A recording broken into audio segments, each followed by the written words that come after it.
let's see what we can get into. All right. All right.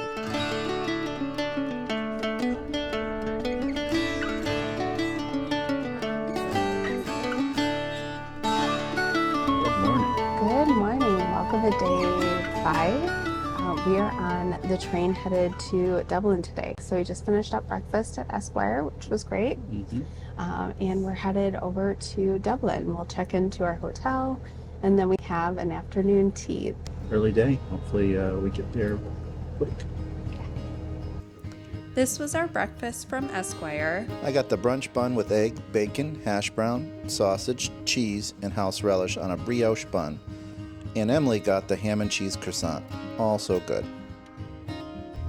The train from Galway to Dublin was right around 2.5 hours, and from there we took a taxi to our hotel to drop off our bags.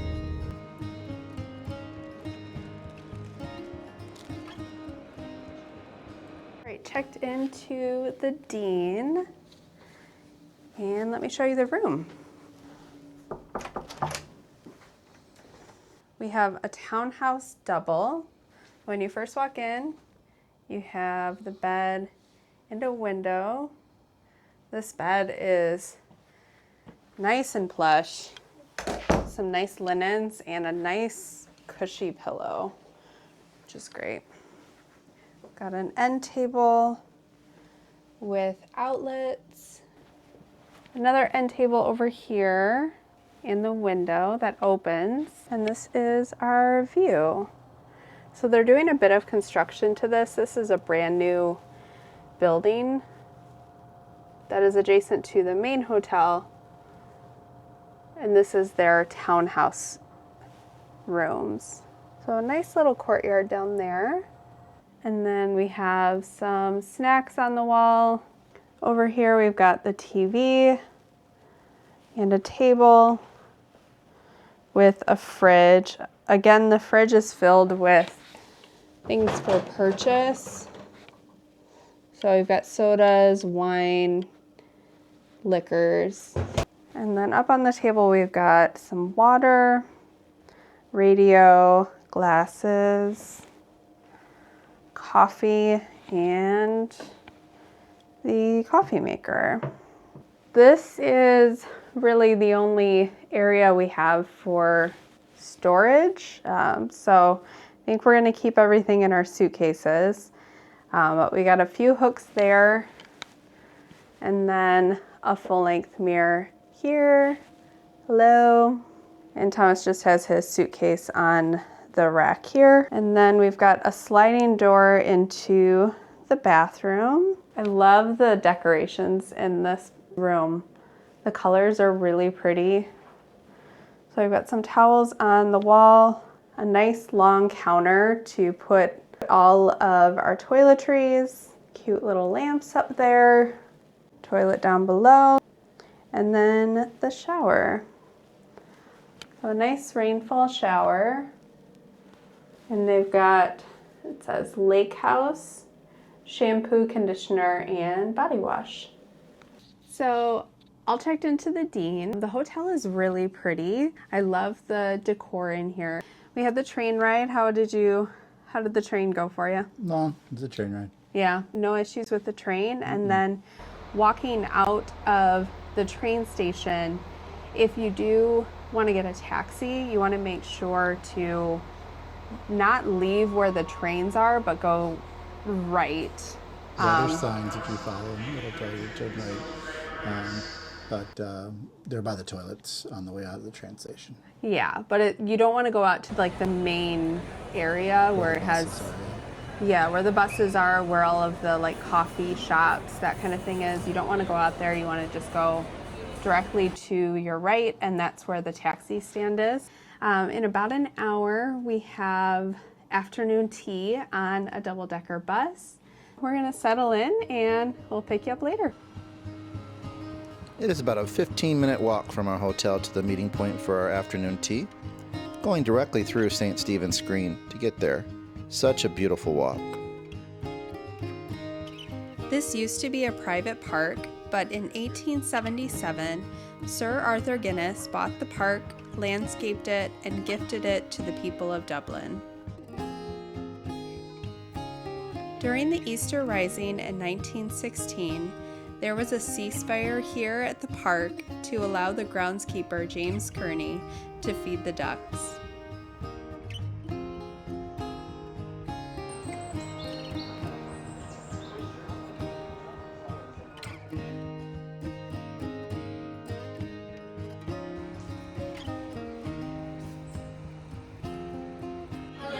How are you? Good, how are you?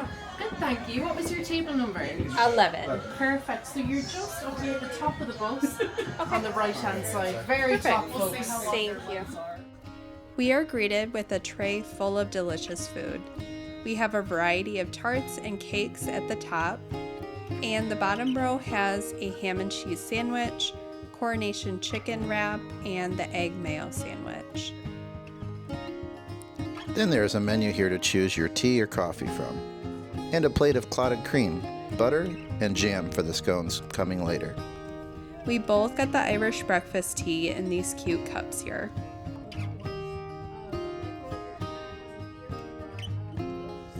We head off and start trying all the different sandwiches and cakes.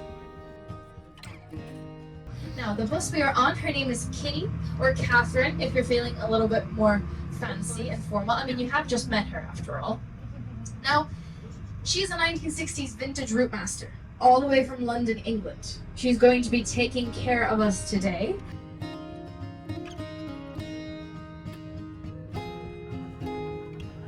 After finishing up the rest of the food, we are given nice, fresh scones, served warm as we continue through the city.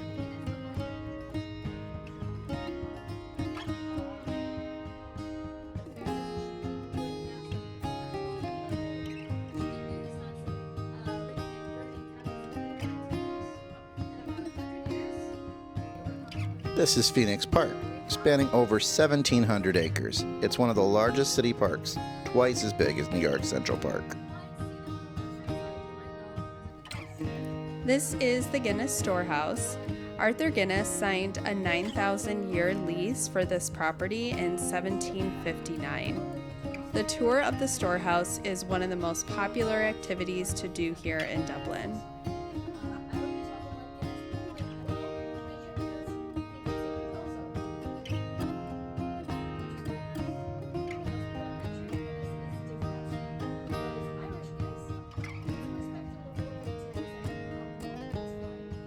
We just finished up with the vintage bus tour.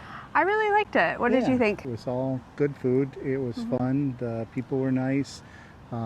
They talked a lot about the town, the area, Guinness. It was all a good experience. I think it's well worth it. Yeah, I do too. I feel like if you are going to have afternoon tea anyways, especially if you're short on time in Dublin like we are, we only have this one day really in Dublin City, then why not do a tour while you're having afternoon tea? So Yeah. I think it's a really good option. Yeah, I definitely recommend. Like I said, I'm not sure what was the price of it. We did get the VIP seats, which were the very front of the bus, which I thought was really nice to be able to see in the nice big window. And I think they're a little bit more space than the other seats. At least that's what it seemed like to me. So Yeah. that's what I would recommend. It was only a little bit more for the VIP. I'll just put that down below as well. But now we are off to Book of Kells. The Book of Kells is located in Trinity College. It often sells out, so if interested, you'll want to buy tickets in advance. It is a handwritten, hand-painted copy of the four Gospels of the New Testament: Matthew, Mark, Luke, and John. Made by Celtic monks in around 800 AD. Many historians consider it to be one of the finest examples of medieval illumination in the world. Only one open leaf of the manuscript is displayed at one time. Kept in a special climate-controlled case, the pages are changed out periodically to better preserve them. Leaving the Book of Kells exhibit, we are entering the Long Room, which is a library here at Trinity College. They are currently going through a big restoration of all the books, so most of the shelves are empty. This globe is an art piece called Gaia by Luke Jerram and was a highlight of the room. All right, so we just did the Book of Kells experience.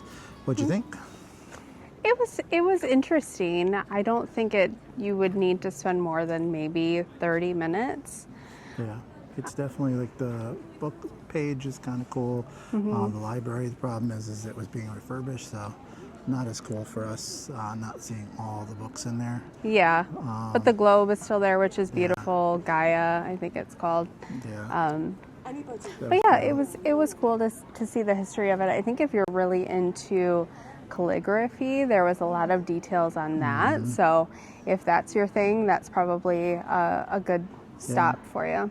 And it's really cool to see what they had used to make all the cool colors, because obviously they didn't have all the stuff we have nowadays to make those pages.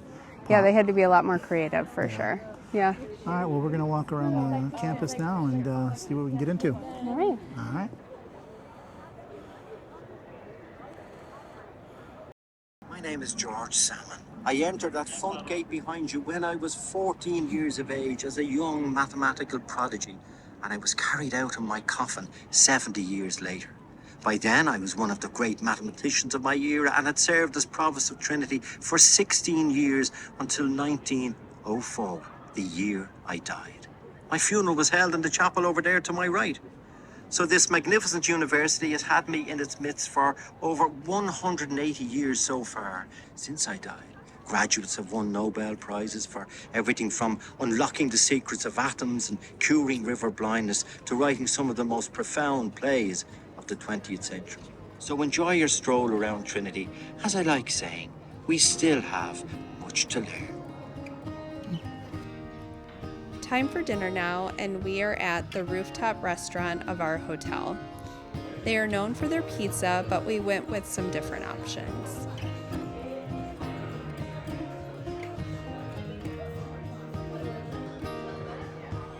I got the sea bass with Romanesco sauce, roasted vegetables, and capers. And I got the ravioli brissato with sage butter and Parmesan cream. These were both really delicious and another great end to a fantastic day.